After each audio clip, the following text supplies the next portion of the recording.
स्वागत है आपका प्योर पॉलिटिक्स में। और बात यूपी चुनाव की, एक ऐसे समय में जब पूरी सरकार लगी हुई है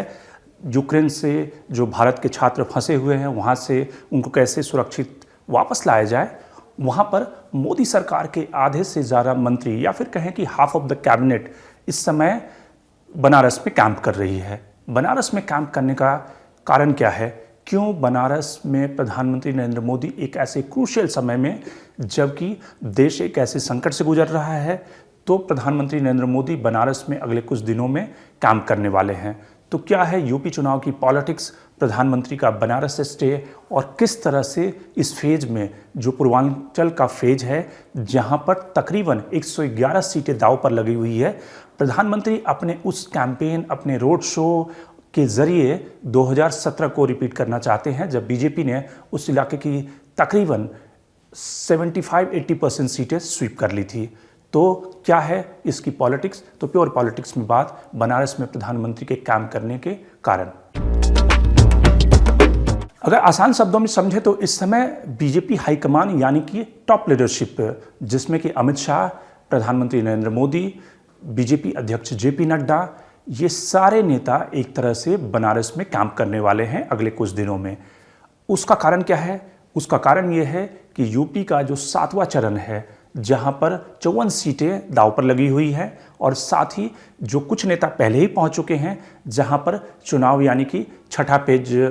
का जो मतदान है वो एक तरह से जिसमें कि बीजेपी की 57 सीटें दांव पे लगी हुई है, जिसमें से बीजेपी ने 40-47 सीटें पिछले 2017 में चुनाव में जीता था। इस समय अगर देखें तो प्रधानमंत्री नरेंद्र मोदी के अलावा जो कि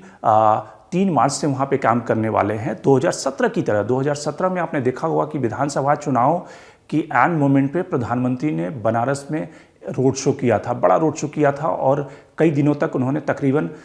3 दिनों तक बनारस में काम किया था। उसने पूरे चुनाव का यानी कि पूर्वांचल का जो पूरा मूड है उसको स्विंग कर दिया था, और बीजेपी उस इलाके में, जिसमें कि भदोई से लेकर चंदौली से लेकर बनारस, ये सारे इलाके हैं जो बीजेपी के एक तरह से पॉकेट्स थे, वहाँ पे बीजेपी ने बहुत अच्छा प्रदर्शन किया। बीजेपी की इस बार नज़र उन इलाकों पर भी है जो समाजवादी पार्टी के गढ़ हुआ करते हैं, जैसे आजमगढ़, जलौन, ये सारे बदायूं, ये सारे जो इलाके हैं जहाँ पर बीजेपी कहीं ना कहीं कोशिश कर रही है कि वो इस बार अपने परफॉर्मेंस को और बेहतर कर सकें। तो इसलिए अगर देखेंगे कि बनारस में इस समय कौन है, बनारस में न केवल बीजेपी के जो इंचार्ज हैं धर्मेंद्र प्रधान, इसके अलावा तेजस्वी सूर्या, इसके अलावा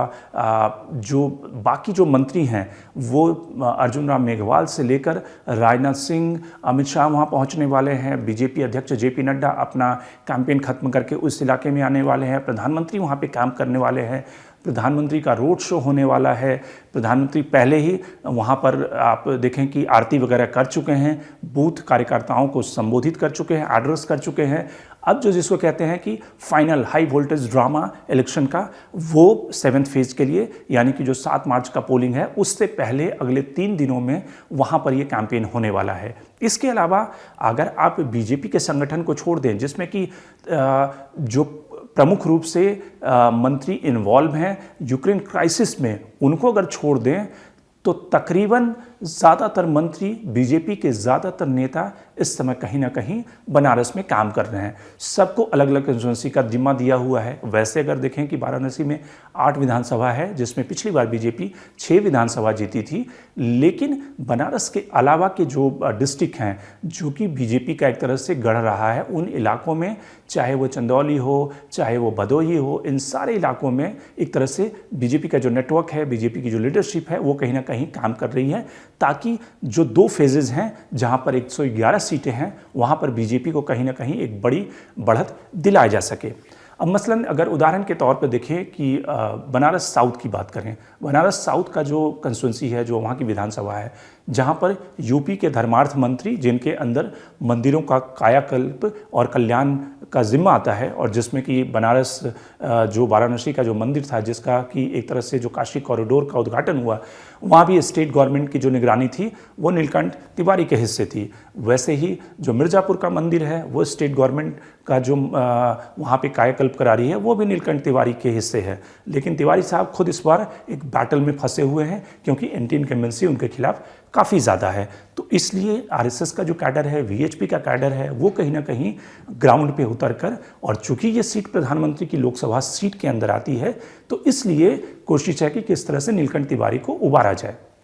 वैसे अगर देखें तो ये दोनों फेजेस जो हैं वो फेज़ एक तरह से योगी आदित्यनाथ यानी कि गोरखपुर जो उनका गढ़ है, वहाँ पे योगी आदित्यनाथ का खुद का चुनाव है, जहाँ पे पहली बार वो विधानसभा का चुनाव लड़ रहे हैं। इससे पहले लोकसभा के सांसद होने के साथ जब वो मुख्यमंत्री बने तो वो विधान परिषद के रूट से आए, न कि विधानसभा चुनाव लड़कर आए। उनका चुनाव है। इसके अलावा जो इम्पॉर्टेंट जो की कंटेस्टेंट हैं उसमें स्वामी प्रसाद मौर्य जो कि फाजिल नगर सीट से लड़ रहे हैं और जिनकी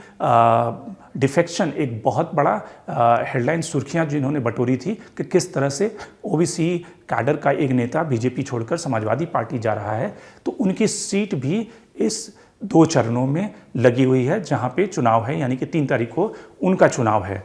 इसके अलावा जो ये इलाका जो क्रूशियल है, वो क्यों क्रूशियल है? इस इलाके का जो महत्वपूर्ण या इम्पोर्टेंस इसलिए है कि इस इलाके में वैसे तो आप देखें कि सबसे ज़्यादा जो जनसंख्या, जो कास्ट अगर कॉम्बिनेशन जिसको हम समीकरण कहते हैं, समीकरण के हिसाब से देखें तो वैसे तो यहाँ पर दलित और पिछड़ी जातियों की संख्या ज़्यादा है। लेकिन इस इलाके में जो टेस्ट होना है वो कुर्मी वोटर का यानी कि अनुप्रिया पटेल का भी होना है और राजभर जो फैक्टर है उसका भी होना है, क्योंकि अनुप्रिया पटेल का जो पटेल कॉम्बिनेशन है, जो पटेल वोट बैंक है, वो उसका एक बहुत बड़ा चंक इन इलाकों में है, चाहे वो मिर्ज़ापुर हो या फिर बनारस हो, जहाँ पे पटेल जो वोटर्स हैं उनकी एक अच्छी खासी तादाद है। दूसरा जो राजभर फैक्टर है, बीजेपी ने जो अपना राजभर कैंडिडेट खड़ा किया है या फिर जो राजभर लीडरशिप कल्टीवेट किया है, जिसमें कि अनिल राजभर जो कि मंत्री भी हैं और जिनको कि कैबिनेट पोर्टफोलियो दिया गया था 2017 में, वो खुद बनारस से चुनाव लड़ रहे हैं राजभर के बेटे के खिलाफ, जो कि समाजवादी पार्टी के साथ गठबंधन में है और इस इलाके में राजभर वोटों की अच्छी खासी तादाद है। तो एक तरह से न केवल स्वामी प्रसाद मौर्य बल्कि राजभर वोट बैंक जो कि